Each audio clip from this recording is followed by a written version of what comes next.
الإسلام من المرأة المسلمة.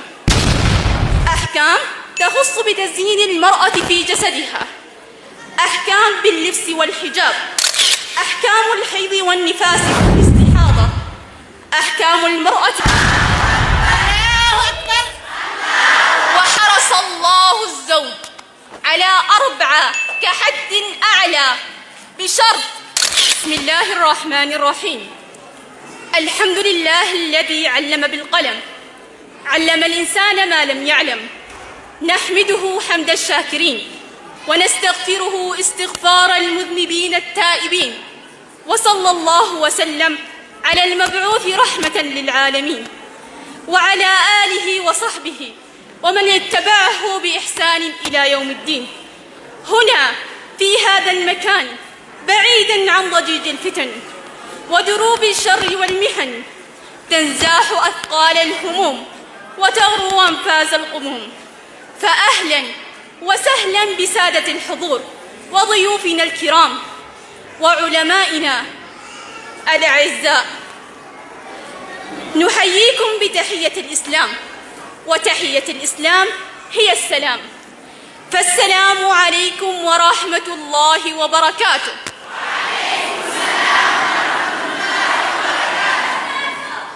بداية أبدأ كلامي هذا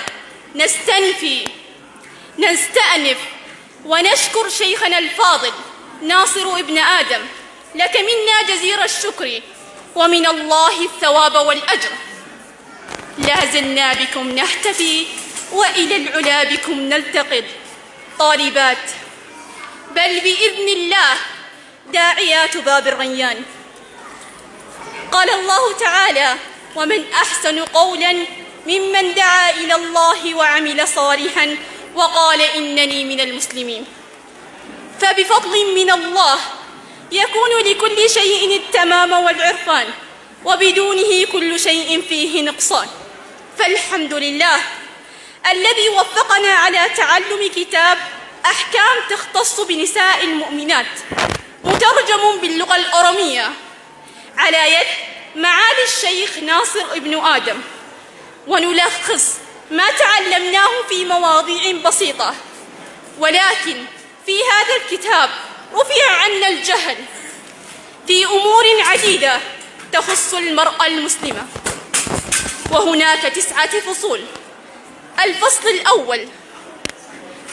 الأول أحكام عامة: مكانة المرأة قبل الإسلام وبعد الإسلام، وماذا يريدون أعداء الإسلام من المرأة المسلمة.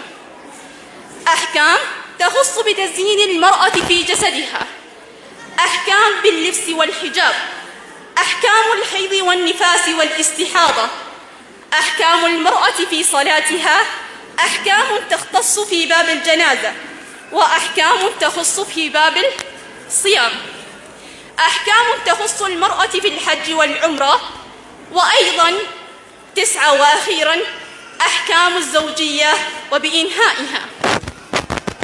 أما ما عانته المرأة المسلمة في عصر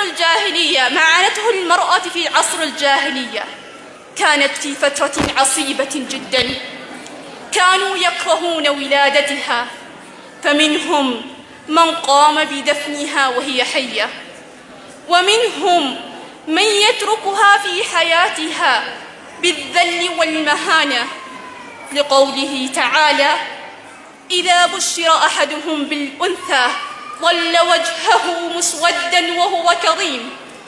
فلما بعث نبي الرحمة صلى الله عليه وسلم أشرقت الأرض بنور الإسلام، بنور الهدى، بنور الحق، واستعادت المرأة كرامتها واعتبارها، وحرم الله أن تكون من جملة الموروثات للزوج الميت، بل ضمن لها استغلال شخصيتها وجعلها الوارثة والموروثة.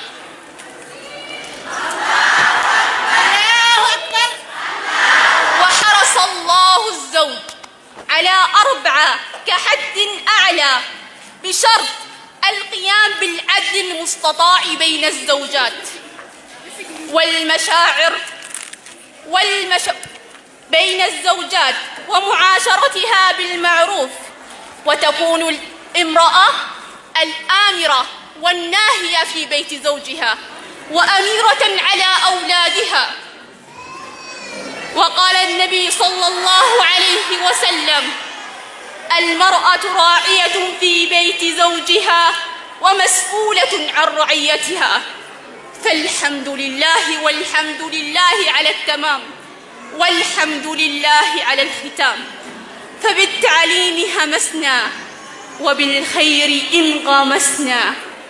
أوصيك يا جوهرة الزمان، أوصيك يا وصية الحبيب، ألا تغرك مفاتن الدنيا، وأن تحذري كل الحذر من أعداء الإسلام، وألا تكوني سلعة رخيصة لتلبية حاجات ضعاف الإيمان، وأن تسلكي طريقا قريبا من الرحمن بعيدا من أصحاب الغرائز الجائحة.